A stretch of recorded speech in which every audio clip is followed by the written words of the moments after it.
Voilà, bonjour à ceux qui nous ont rejoints depuis 9h10. On est donc en direct depuis Paris pour ce nouveau Forum Jésus le Messie. Ceux qui étaient déjà là depuis quelques minutes, j'espère que vous avez eu le temps de prendre un café.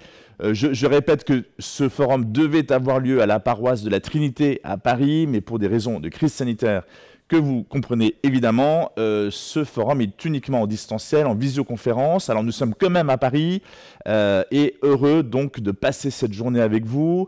On va tout de suite commencer pour respecter l'horaire de ce programme. L'avantage en distanciel, c'est que vous pouvez, enfin on espère que vous allez tout suivre. Et d'ailleurs le programme est passionnant comme vous l'avez vu d'ores et déjà. Mais vous pouvez toujours aller vous prendre un café sans que nous ne le voyions. Alors, je vous présente directement le programme de la matinée déjà.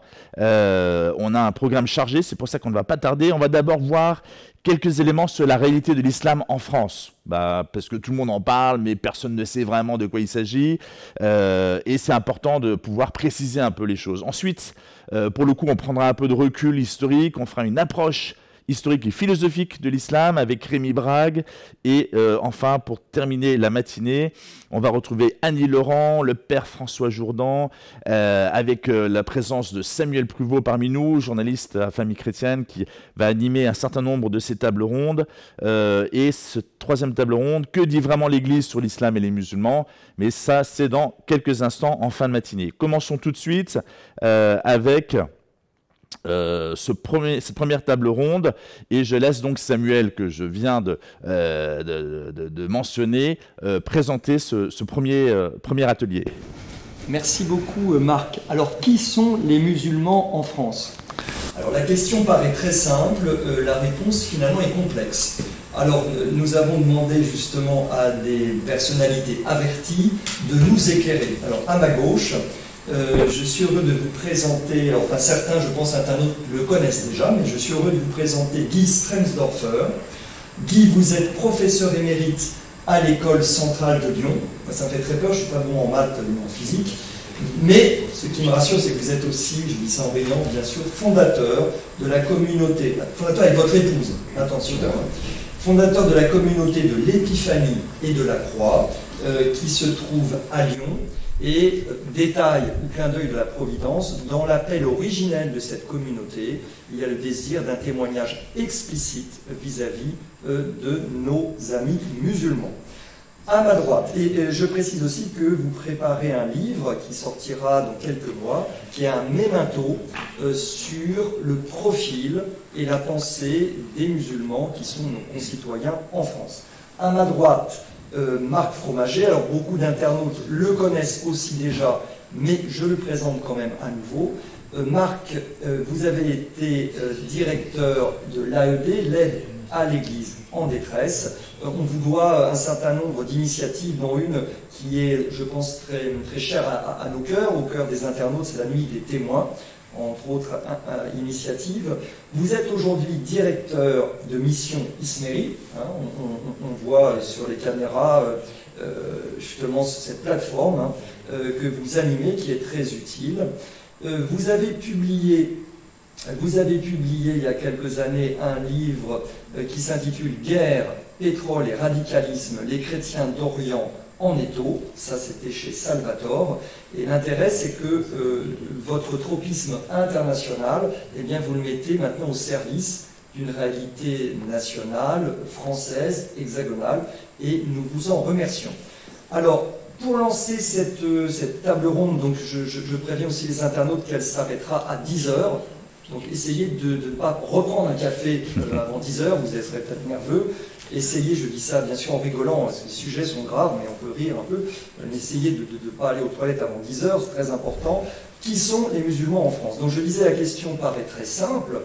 En fait, si c'était une question à Sciences Po, ça serait vraiment la question la plus difficile. La réponse est complexe. Pourquoi? Eh bien, nos deux intervenants vont nous l'expliquer. On pourrait croire naïvement que les musulmans en France sont un bloc monolithique. Les 6 millions ou 5 ou 6 millions de Français de confession musulmane, évidemment, ne sont pas du tout monolithiques. Si vous suivez un peu l'actualité et les débats au sein du CFCM, vous comprendrez que ça se chamaille un petit peu. Ils sont différents par leur pays d'origine, que ce soit l'Algérie, que ce soit le Maroc, la Turquie, etc. Ils sont évidemment différents aussi par leur pensée religieuse, leur ferveur religieuse, et ils sont aussi différents, c'est une évidence, par leur génération, leurs us et coutumes. Alors aujourd'hui en France, très souvent nos concitoyens, et c'est peut-être le cas de certains internautes, il y a une certaine peur vis-à-vis de l'islam, ou au moins de l'islam radical, on parle même de séparatisme. En tout cas ici, il est évident que la question n'est pas le séparatisme, c'est la question de la mission. Donc s'il y a une chose qui est à bannir, j'allais dire qui est quasiment interdite, cher Guy et cher Marc, c'est justement la peur. D'une part parce qu'elle est mauvaise conseillère et qu'elle est absolument antithétique avec la mission et le dialogue. La mission et le dialogue étant des synonymes, hein, on peut le dire simplement. Voilà, première question, je me tourne d'abord vers Guy Stremdorfer. Vous avez beaucoup étudié les chiffres, les sondages, les rapports. Est-ce qu'on peut faire, Guy, une photo non pas de l'islam en France, mais des musulmans qui vivent en France aujourd'hui, qui sont nos concitoyens, nos voisins de bureau, que nous croisons chaque jour? Oui, alors, c'est une question qui est simple, et la réponse est complexe. En quelques minutes, c'est un peu un défi que d'essayer de donner une cartographie ou une photo. La première chose que je dirais, c'est qu'il faut essayer peut-être d'aborder cette question sous 4 angles. Le premier, c'est comment on en est arrivé là. C'est-à-dire comment, entre 1970, pour prendre une date, disons depuis 40 ans, la population musulmane est passée de 0,2% à 8,8% de la population française. Comment on en est arrivé là?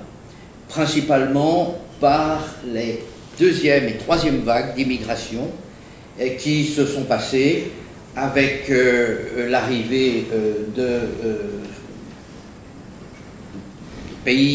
populations de pays maghrébins, essentiellement, et dernièrement de populations subsahariennes.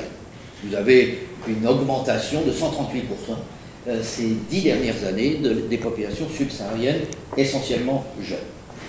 Ça, c'est un petit peu j'allais dire, comment l'islam s'est implanté, s'est mis en France.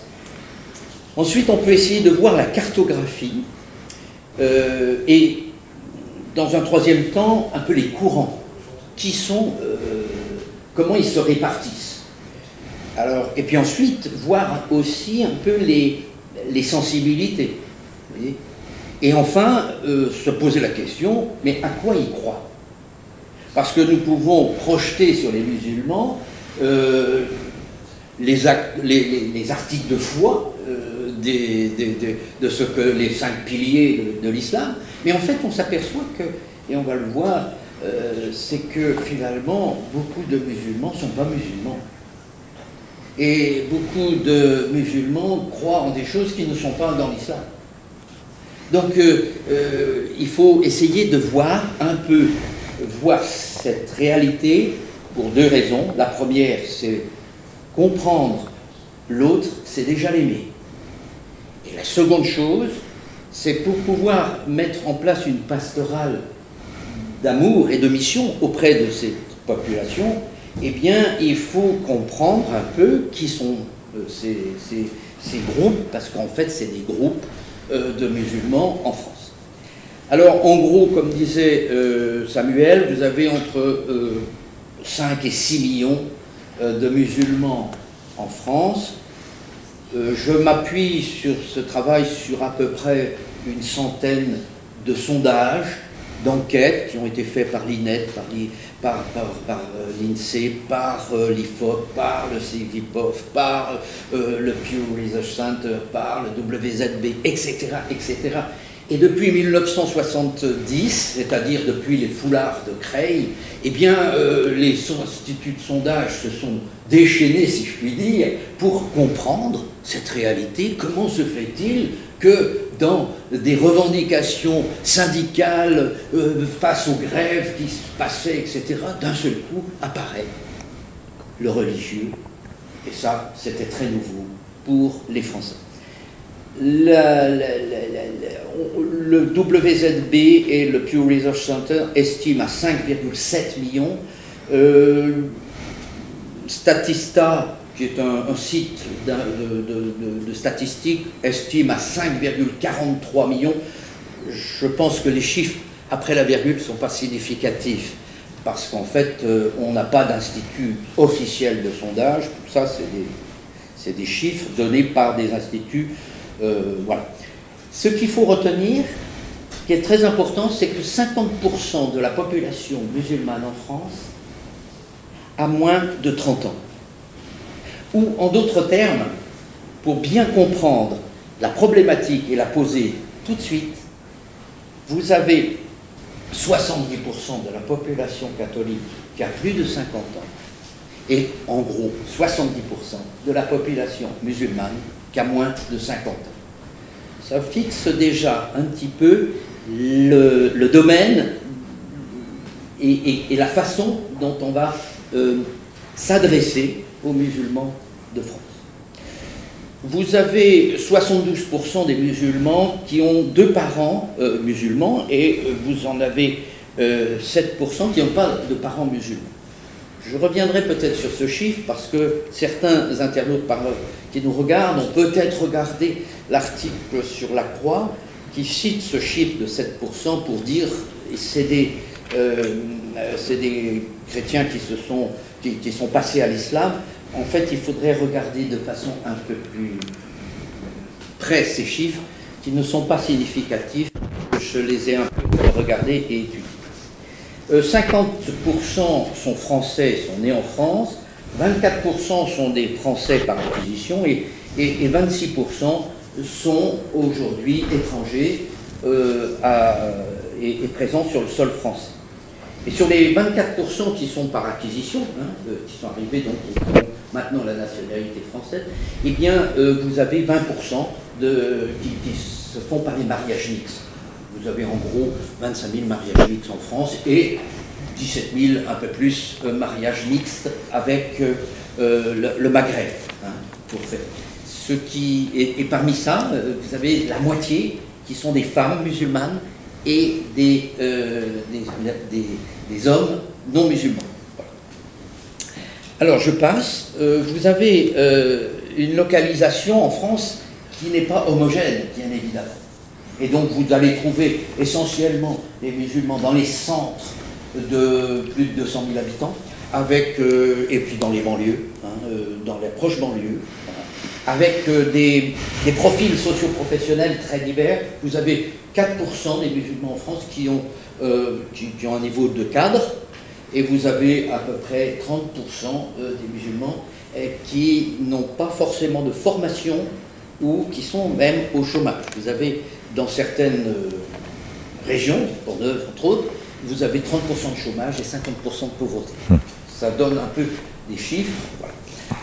Pour ce qui concerne la binationalité, ça c'est très important, c'est un point très important. Vous avez 4 millions de franco-algériens et 1 million de franco-marocains. Je ne parle pas du reste. Alors les courants islamiques en France sont très divers, très très divers. Vous avez l'islam consulaire. Alors tout ça est représenté par le Conseil français du culte musulman. Vous avez 9 fédérations. L'État français essaye un peu de contrôler, de voir comment organiser cette communauté musulmane très diverse. Et avec le Conseil national des imams aussi, enfin bref, tout ça ne fait pas l'unanimité, tout ça est difficile, et vous le savez qu'il n'y a eu que 5 fédérations qui ont signé la charte de la laïcité sur les 9. En gros, vous avez l'islam consulaire, qui est l'islam traditionnel de France. L'Algérie a à peu près 700 mosquées. Alors quand je dis mosquées, ce n'est pas forcément des mosquées au sens d'un bâtiment, c'est des lieux de prière. Pour faire court, vous avez, quand je dis ça, ces chiffres, 1/3 de bâtiments, mosquées, 2/3 de salles de prière, qui sont autour de 100 à 150 mètres carrés. Voilà, c'est pour permettre de situer un peu. Vous avez 120 imams qui sont financés par l'Algérie, c'est des fonctionnaires en fait, ils ont un salaire, et vous avez le Maroc, qui essaye de contrôler pour des raisons idéologiques et aussi des raisons de sécurité de plus en plus de mosquées. Ils sont représentés par l'Union des mosquées de France. Ils ont à peu près 700 lieux de prière mosquées, avec 120 imams également. Les Turcs, alors les Turcs sont très présents, surtout dans l'est de la France, avec 200 mosquées, et le mouvement Miligorus, qui est un islam très nationaliste, voilà, avec une montée très forte des loups gris. Peut-être vous avez entendu parler de ça, qui ont défrayé la chronique sur Lyon, puisqu'ils ont défilé quand s'est passée la guerre avec l'Arménie, etc. Enfin, plus exactement ce problème du Haut-Karabakh, etc. Et donc, ça c'est en gros les courants consulaires. Les frères musulmans, alors je passe sur les frères musulmans parce que ça serait trop long d'en parler, ils ont à peu près 200 mosquées, c'est un mouvement qui touche pas mal les intellectuels, on va dire comme ça. Peu appartiennent aux frères musulmans, mais les frères musulmans ont une influence très forte au niveau politique. Voilà. Je passe. Vous avez le Tabligh. Le Tabligh, c'est un mouvement indo-pakistanais qui regroupe à peu près de 150 mosquées, représenté par le mouvement foi et pratique. Voilà. Vous avez les salafistes. Je dis les salafistes parce que vous avez différents courants dans les salafistes. Je ne vais pas tout développer. Mais en gros, eux, ils représentent 150 mosquées. Il faut savoir qu'en France, vous avez à peu près 1800 imams. Et sur les 1800 imams, vous en avez 800 qui sont autoproclamés. C'est-à-dire qu'ils se forment sur le tas, en quelque sorte, dans des lieux de prière, etc.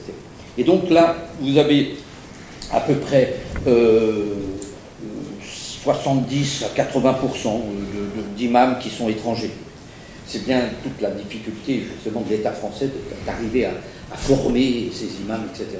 Même si ce n'est pas, à mon avis, à l'État de s'en occuper.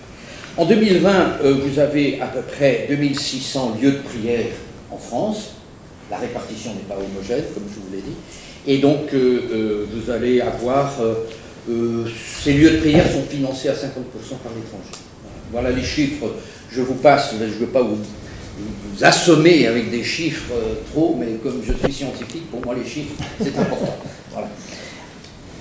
Alors, peut-être qu'on peut voir, il y a en gros, et très rapidement, pour situer, il y a 3 profils. Je me suis basé sur le sondage IFOP de 2016 que Hakim El Karoui a fait. Il est très bien fait. Il y a des questions qui sont un peu floues, un peu... Voilà. Et je préfère que le WZB, qui est un institut allemand à Berlin, avec son chercheur, est peut-être plus objectif. Mais disons qu'il a défini 3 profils principaux avec 6 catégories. Je passe assez vite. Le profil des sécularisés, en gros, c'est des musulmans qui sont à 46% sécularisés. Ils se regroupent en 2 catégories, 18% à 20% qui sont vraiment, j'allais dire, sécularisés complètement et assimilés. Vous avez 28% qui sont attachés à la République, mais ils sont attachés aussi à des pratiques, par exemple la nourriture halal, voilà, des choses comme ça. Mais il n'y a pas une revendication particulière. Vous avez le profil des identitaires. Alors les identitaires, ils regroupent 25% de la population. Ils sont en 2 catégories, les identitaires plus, c'est-à-dire ceux qui sont un peu plus identitaires, et les moins. Alors les plus, eh bien, ils sont opposés au voile, par exemple, ils sont opposés à la polygamie. Il faut quand même savoir que la polygamie, ça représente 200 000 personnes qui vivent dans une famille polygame en France. Eh bien, ils sont opposés à ça, ils sont opposés à la... Ils pensent que la laïcité est à la fois bien et en même temps opposée à l'islam. C'est un peu ambigu. Et ils critiquent la République, mais plutôt sur la forme que sur le fond. C'est plutôt... Je dirais presque que c'est un peu des Français qui râlent. Voilà, c'est un peu ça. Et puis alors, les identitaires sont à 12% à peu près. Ils acceptent la laïcité avec des réserves. Et ils sont contre un certain nombre de choses, la polygamie, le voile, les câbles, voilà. Vous avez enfin le profil des sécessionnistes. Alors les sécessionnistes sont à peu près 28%, 28%, deux catégories. Alors ce qui est très important, c'est qu'on s'aperçoit qu'il y a chez les jeunes beaucoup plus de sécessionnistes que chez les personnes âgées. En gros, vous avez 50% des jeunes qui ont moins de 25 ans qui sont sécessionnistes. Or, comme je vous l'ai dit tout à l'heure, les musulmans en France, c'est 50% de moins de 30 ans. Donc c'est là que nous avons à prendre conscience, pour notre pastorale, pour l'approche auprès des musulmans, de cette réalité des jeunes.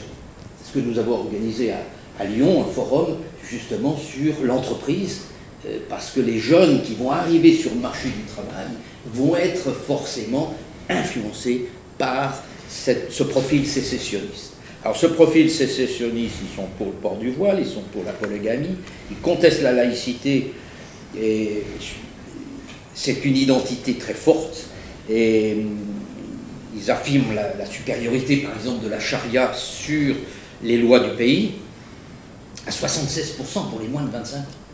76%. Donc c'est des choses qu'il faut savoir. Le WZB, lui, dit qu'il y a 20% d'assimilés, 73% qui affirment que la supériorité de la charia sur les lois du pays. Et un chiffre qui est intéressant, c'est que 82% des musulmans en France considèrent qu'il n'y a qu'une seule façon de lire le Coran.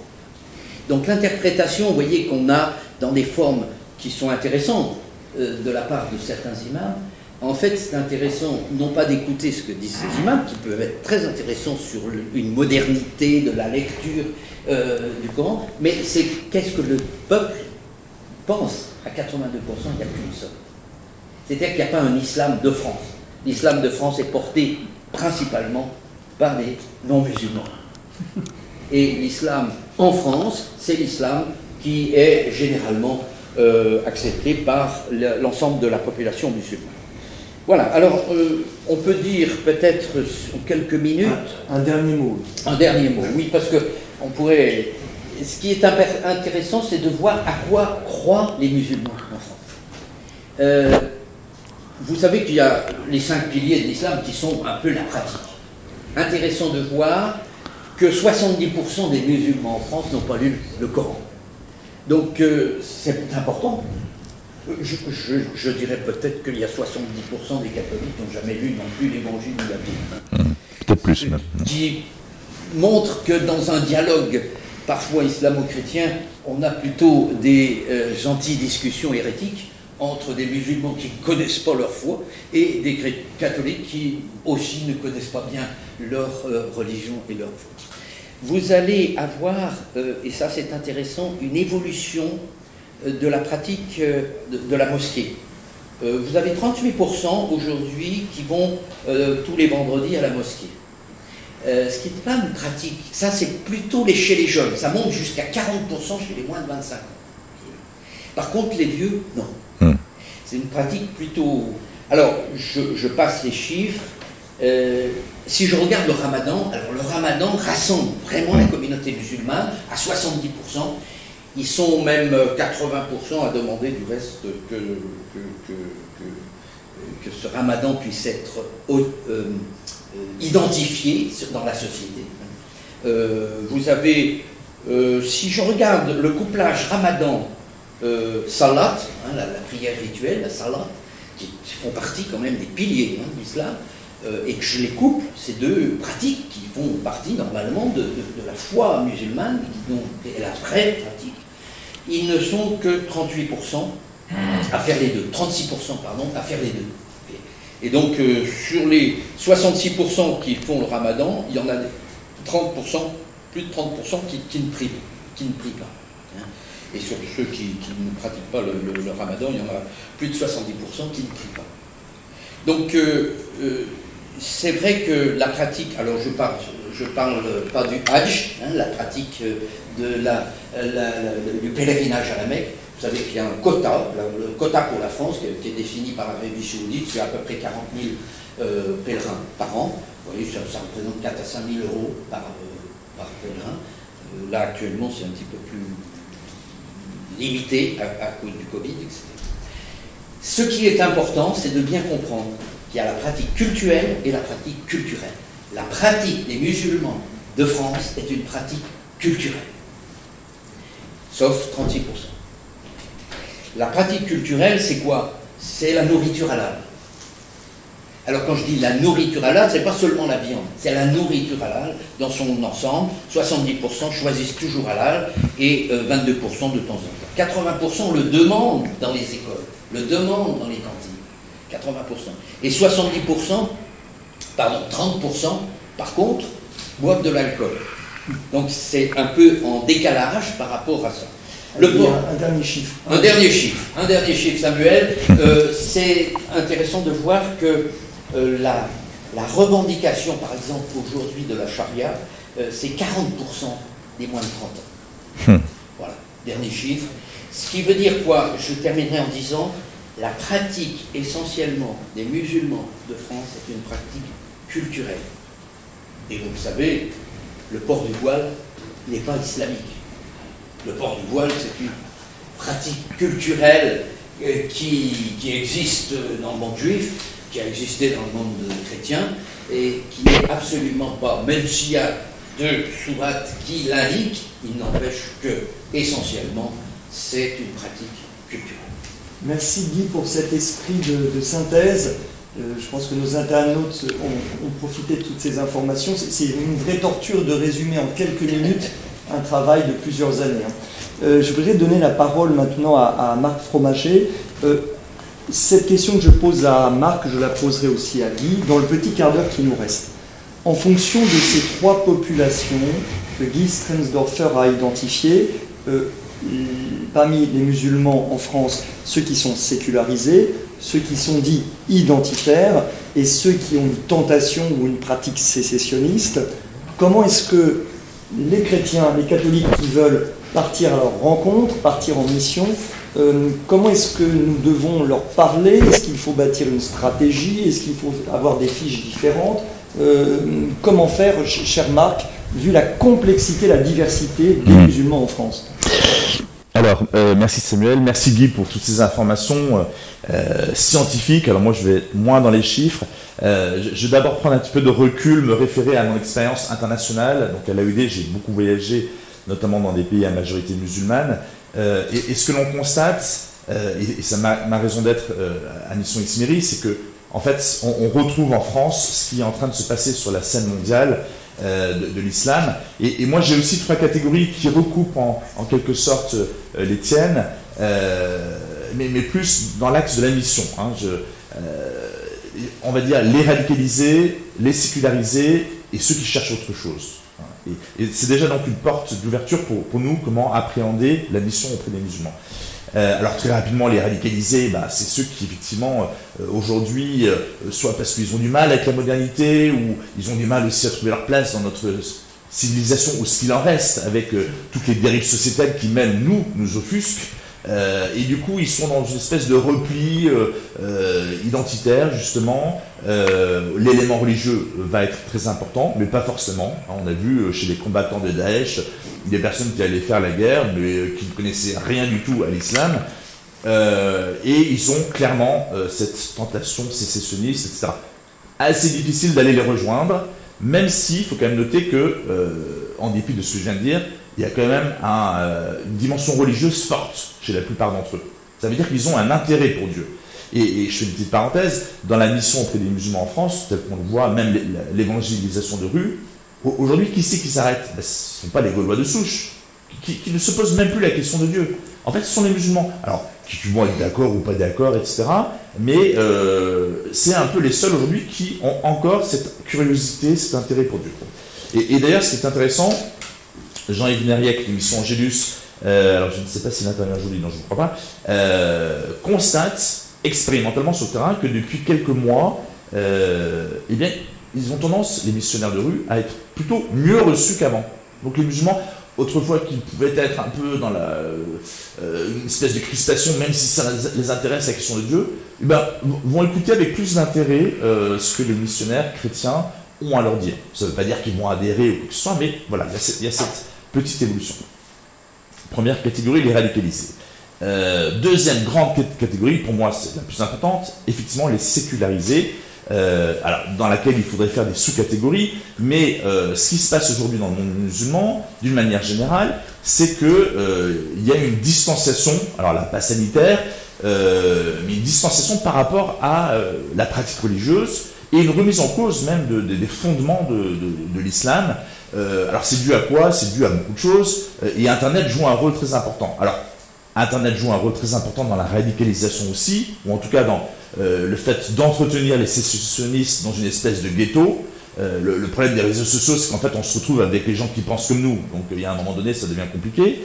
Mais Internet, c'est aussi une plateforme qui permet d'ouvrir à d'autres manières de penser, d'autres réalités. Et ce que l'on observe dans la bande sahélo-saharienne, dans la péninsule arabique, un peu partout, c'est que, en fait, aujourd'hui, ils ont soif d'autre chose, notamment les jeunes. Prenons l'Iran, la majorité de la population est jeune, ils ne supportent plus les ayatollahs, c'est une théocratie, c'est une dictature religieuse. Entre parenthèses, on reparlera du mot théocratie avec Rémi Braque dans quelques instants, puisque c'est un mot qu'il a utilisé il y a quelques jours.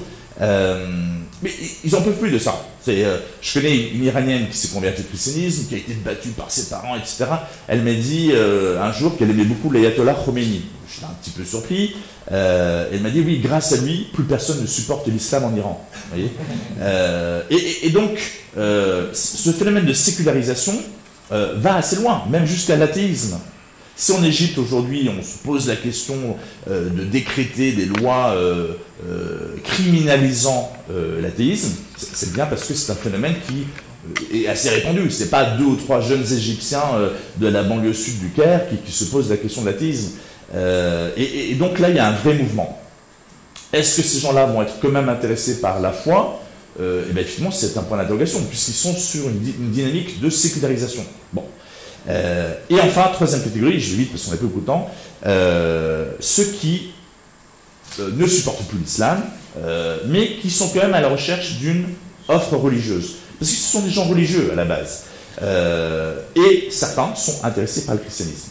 Et là, c'est quelque chose d'assez étonnant parce que, normalement, vous le savez, la conversion, enfin, l'apostasie, donc le fait de quitter l'islam, c'est interdit. Hein, et même théoriquement puni de mort. Bon. Donc, quel intérêt humain ont-ils à abandonner l'islam? On ne le voit pas.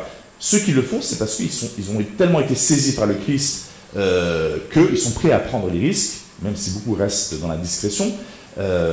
Et ça, c'est quelque chose d'assez étonnant. Alors, il y a Internet qui joue un rôle. Il y a aussi, c'est plus surprenant, notamment en France, de dire ça, on est assez rationaliste, les songes, les rêves. C'est des personnes qui ont une sensibilité spirituelle, sans doute supérieure à la nôtre. Peut-être que nous l'avions avant et que nous l'avons perdue. Je connais plein, les musulmans, aucune médiation humaine. Il n'y a pas un missionnaire qui est venu taper à leur porte. Ils ont vu le Christ, ils ont vu la Vierge Marie. Enfin, à tel point que presque on pourrait être jaloux. Hein. Pourquoi est-ce que Dieu ne fait pas ça chez nous, chez les Gaulois de souche? Ou alors peut-être qu'il le fait, qu'on n'entend plus, on n'écoute plus. Ça, c'est possible. En tout cas, voilà, troisième catégorie, et je termine par ça, ces personnes qui rencontrent le Christ, qui cheminent vers le Christ. Et la raison d'être des forums Jésus le Messie, de Mission Exméry, c'est vraiment d'écouter ce désir, cette dynamique. Ils ont envie de rencontrer le Christ, ils ont envie de devenir chrétiens, et bien simplement accueillons-les. Et c'est la moindre chose qu'on puisse faire pour eux. Après, on peut aussi annoncer l'évangile, parce que dans ces sécularisés, il y a peut-être des gens qui vont aussi quand même conserver un appétit spirituel. Après, pour la première catégorie, les radicalisés, bon, ben là, il faut des volontaires plus motivés pour aller un jour leur parler, sachant qu'encore une fois, ce sont des gens qui, pas tous, mais certains, ont une quête spirituelle très importante. Merci beaucoup, Marc, pour cette typologie qui n'est pas contradictoire avec celle de Guy, mais qui la précise dans une optique missionnaire. Justement, il nous reste quelques minutes, Guy. Je voulais vous poser la même question, c'est si on reprend cette typologie éclairante que vient de nous donner Marc Fromager, d'une part des musulmans en France qui sont radicalisés, d'autres qui sont sécularisés quasi complètement, et puis d'autres qui sont d'authentiques chercheurs et qui ont soif du Christ. Alors est-ce que est-ce que le Forum Jésus le Messie dit bon bah en fait on va faire 3 formations différentes, nous ne parlerons qu'à la deuxième population, nous ne ferons que des missions le samedi après-midi pour la population numéro 2, ou comment faire en fait? Est-ce qu'il faut une stratégie, vous qui avez l'expérience du temps long de la mission, vu cette diversité des musulmans en France, que faut-il faire, cher ami? Alors il y a peut-être 2 choses. La première, c'est de même qu'il faut comprendre et connaître les musulmans, de même il faut comprendre et connaître les catholiques. Ça, c'est plus difficile. Hein. C'est très difficile, ouais. Et là, ça fera mission l'objet impossible. d'un autre... C'est pas mission islamique, c'est mission impossible. Il y a peut-être deux façons d'aborder cette question. La première, c'est la relation interpersonnelle. Et là, il n'y a pas de cible. La cible, c'est nous. C'est-à-dire se poser la question, comment, moi, aujourd'hui, je rencontre les musulmans? Est-ce que je les rencontre régulièrement? De temps en temps? Jamais? Première chose. Ensuite, se dire, je les rencontre souvent, parfois, de temps en temps. Donc ça, c'est un peu le cadre que nous donnons dans la formation à la communauté de l'Épiphanie, c'est aider les catholiques à évangéliser leur oikos. On appelle l'oikos, c'est-à-dire la maison, son environnement. Parce que ça ne sert à rien d'aller là où finalement Dieu ne nous a pas plantés, comme disait Saint François de Sales. Ta mission commence là où tu as été planté. Donc ça, c'est la première chose, et je n'aborderai pas plus ce point, parce que quand je pose la question, êtes-vous prêt, par exemple, dans les interventions qu'on fait dans les paroisses ou dans d'autres, êtes-vous prêt, 1, à aller évangéliser dans des lieux publics, 2, à inviter chez vous quelqu'un pour passer un film, voir un événement, etc. 3, pour, par exemple, prier pour la conversion des musulmans, ou de quelqu'un précis que vous connaissez dans votre famille, ou 4, j'en sais rien, moi, participer à un site internet. En gros, 10% pour ceux qui veulent aller dans la rue, prêts à s'engager, 10% pour les sites internet, et le reste, 50% pour la prière. Ça, c'est l'aspect interpersonnel. L'aspect global de la mission, il y a une vraie réflexion aujourd'hui à avoir sur le dialogue islamo-chrétien. Ce que nous vivons est plus dans l'ordre de la pastorale que dans l'ordre de l'interreligion. C'est logique, je n'ai pas le temps de développer ça, mais il y a une vraie réflexion en Église à avoir là-dessus. Deuxième chose, il faut bien comprendre que l'évolution... Oui, et dernière, c'est compliqué. La croissance des églises évangéliques suit la croissance de l'islam. Je n'ai pas le temps de développer ça, mais c'est très intéressant. Et la dernière chose, si je peux me permettre, c'est que quand on pose la question aux musulmans, quelles sont la façon dont vous posez des questions, à qui vous référez? 80% c'est la famille. Et le chiffre que je vous demande de retenir, c'est 70% c'est Internet. Et 48% un imam. Ils n'ont pas trop confiance dans les imams autoproclamés. Intéressant. 70% Internet. 50% de la population musulmane jeune. 70% se renseignent sur le religieux à partir d'Internet. Il faut investir sur des sites Internet de qualité et professionnels pour répondre à l'attente de l'avenir, parce que c'est ces jeunes, de l'avenir. C'est pas les vieux. Plus de 50 ans, ils ont un profil particulier, je n'ai pas pu le définir ici, mais l'enjeu, il est là. Voilà, j'ai été un peu long. Non, c'est parfait. Donc nous sommes dans les temps. C'est très frustrant, bon, pour moi, mais c'est pas très grave comme animateur, mais je pense que pour vous, chers internautes, c'est frustrant parce que à la fois Guy Strendorfer, Marc Fromager ont beaucoup de choses à nous dire encore, mais nous allons respecter les horaires. C'est une forme de charité. Une charité certes modeste, mais qui est très importante.